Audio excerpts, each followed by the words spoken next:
Saiba para onde está indo.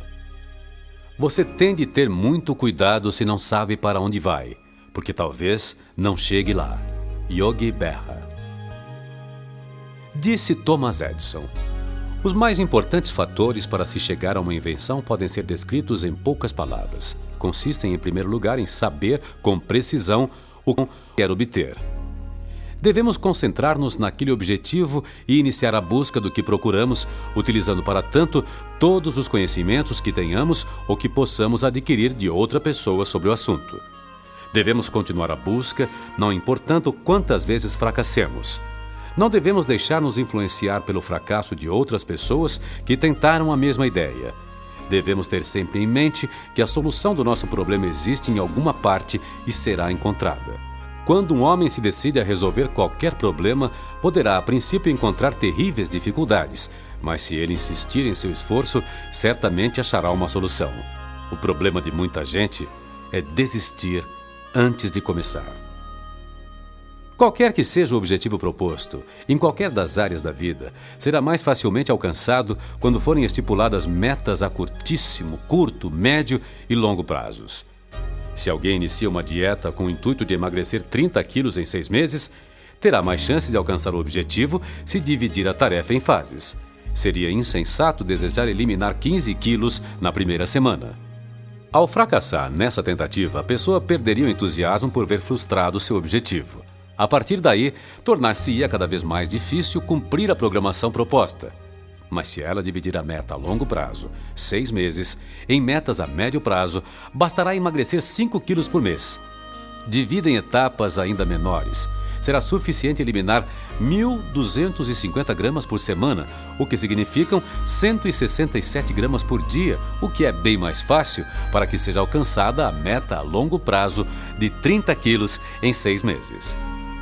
Quando dividimos um trabalho longo e difícil em pequenas etapas, torna-se mais fácil cumprir cada fase, com a atenção voltada para um esforço menor em cada uma delas. Quando se fala em metas a curto prazo, logo vem à memória o fato verídico contado pelo autor de O Pequeno Príncipe em seu livro Terra dos Homens. Antoine de Saint-Exupéry conta que nas décadas de 20 e 30, nos primórdios da aviação comercial, ele ingressou no correio aéreo francês junto com um amigo chamado Guillaume. Desprovido de qualquer tecnologia, sem a ajuda de mapas, roteiros ou algum aparelho que os ajudasse a estabelecer uma rota, munidos apenas de uma pequena bússola, os pilotos decolavam em seus minúsculos aparelhos de um só lugar para transportar a correspondência aos lugares mais distantes. A norteação se fazia pelos acidentes geográficos no solo. Ao alçar voo, o piloto tinha de voar a baixa altura para sobrevoar o curso do pequeno riacho onde ele fazia uma curva à esquerda. Nesse ponto, o piloto deveria seguir em frente até avistar a capela pintada de branco ao pé da colina. Ao passar por ela, seria preciso girar 45 graus à direita e começar a procurar o Pinheiro Solitário. Logo adiante, ele avistaria o pequeno povoado, ponto onde deveria iniciar o procedimento de subida devido à proximidade dos Alpes franceses. Em verdade, naquela época, pilotar era uma aventura perigosa e os que se arriscavam a fazê-lo eram taxados de loucos e irresponsáveis. Guillaume pilotava sobre a cordilheira quando seu pequeno monomotor sofreu uma pane caindo sobre a montanha de neves eternas. Embora não tivesse se ferido gravemente, suas pernas apresentaram profundos cortes e sérios ferimentos. Com muito esforço, sentindo fortes dores, ele abandonou a cabine do avião destroçado. Ao constatar a extensão dos ferimentos, compreendeu que não teria como sair dali sozinho. Perscrutou o horizonte em todas as direções e só viu solidão gelada. Conhecedor da região, após rápida análise, entendeu que seu fim estava próximo, principalmente em razão dos sérios ferimentos que sofrera nas pernas. Por um instante, sentiu-se tomado de pânico e pela dor de saber que chegava ao fim de seus dias. Pensou na família que não tornaria a ver, nos amigos, nas tantas coisas que ainda pretendia realizar e na impotência de não ter a quem pedir socorro. Depois, já mais conformado, pôs-se a pensar sobre as medidas a tomar. Não havia nada a fazer no sentido de sobrevivência. Portanto, O mais sensato seria deitar-se na neve e esperar que o torpor causado pelo frio tomasse conta de seu corpo, permitindo-lhe ser envolvido sem dor pelo manto da morte. Deitado sobre a neve, Guillaumet dirigiu o pensamento a seus filhos, que ele não veria crescer, e à esposa de quem tanto gostava. Aquele homem de espírito forte, batalhador, lutava consigo mesmo para resignar-se à situação. Meu consolo, pensava ele, é saber que eles não ficarão desamparados. Meu seguro de vida tem cobertura suficiente para proporcionar-lhes subsistência por muito tempo. Menos mal. Felizmente, tive o bom senso de estar preparado para uma situação destas. Tão logo seja liberado o meu estado de óbito, a companhia de seguros e aí por diante. Nesse instante, Guillaumet teve um sobressalto. Sua apólice rezava que o seguro só seria pago mediante a apresentação de atestado de óbito. Ora, naquele lugar inacessível, seu corpo jamais seria encontrado. Ele seria dado por desaparecido. Não haveria, pois, atestado de óbito. Passar-se-iam anos de privações para sua família antes que ele fosse oficialmente considerado morto. Apavorado com essa ideia, ele pensou: a primeira tempestade de neve que cair soterrará meu corpo. Nunca irão me achar. Preciso caminhar até um lugar onde meu corpo possa ser encontrado. As dores que sentia eram cruciantes, mas sua determinação era maior. Ele sabia que ao pé da cordilheira havia um povoado cujos moradores costumavam aventurar-se até certa altura da montanha para caçar.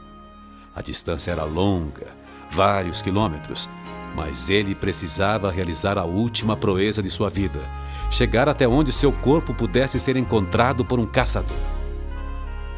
Reunindo todas as forças que ainda lhe restavam, obrigou-se a ficar em pé. Foi preciso um esforço hercúleo para não cair.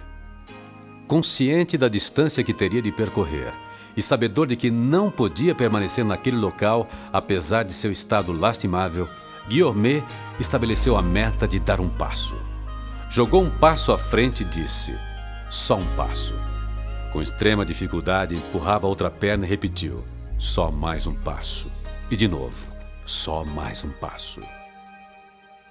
Concentrando toda a sua energia apenas no próximo passo e estabelecendo um forte condicionamento positivo através do comando só mais um passo, ele caminhou quilômetros pela neve.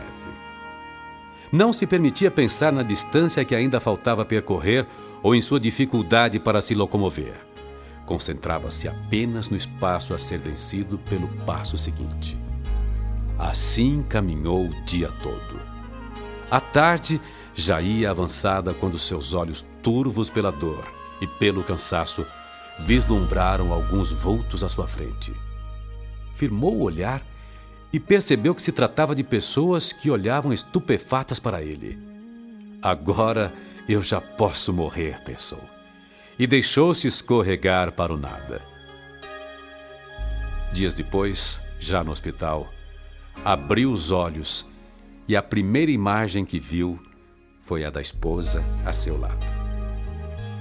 Guillaumet teve alguns dedos de um dos pés amputados que foram congelados pela neve. Passou algum tempo hospitalizado até readquirir forças, mas continuou vivo ainda por muito tempo. Ao narrar esse episódio acontecido com seu amigo, Saint-Exupéry relata a determinação desse homem valente e ressalta o fato de que foi a fixação da meta a curtíssimo prazo, só mais um passo, que lhe proporcionou força e ânimo bastante para vencer a dura prova pela qual passava. Tivesse ele pensado na enorme distância a ser percorrida, na situação física precária em que se encontrava, e muito provavelmente não teria encontrado forças para alcançar o objetivo a que se determinou no alto da montanha.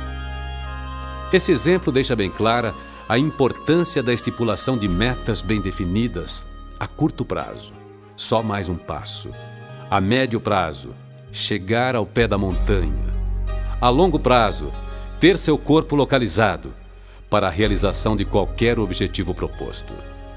Em vez de permitir que suas forças se exaurissem, ao pensar no imenso esforço a ser despendido, olhando o objetivo como um todo, estipulação de metas a curto, médio e longo prazos permitiu-lhe total concentração de energia no ponto mais próximo, que era dar o primeiro passo.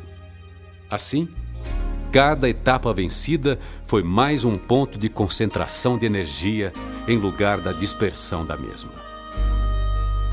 Ao estabelecer, portanto, um objetivo, divida o alvo a ser atingido. Uma vez esquematizado o plano de ação e acionado o esquema de andamento de seu programa, bastarão os pequenos passos para que o ritmo seja mantido.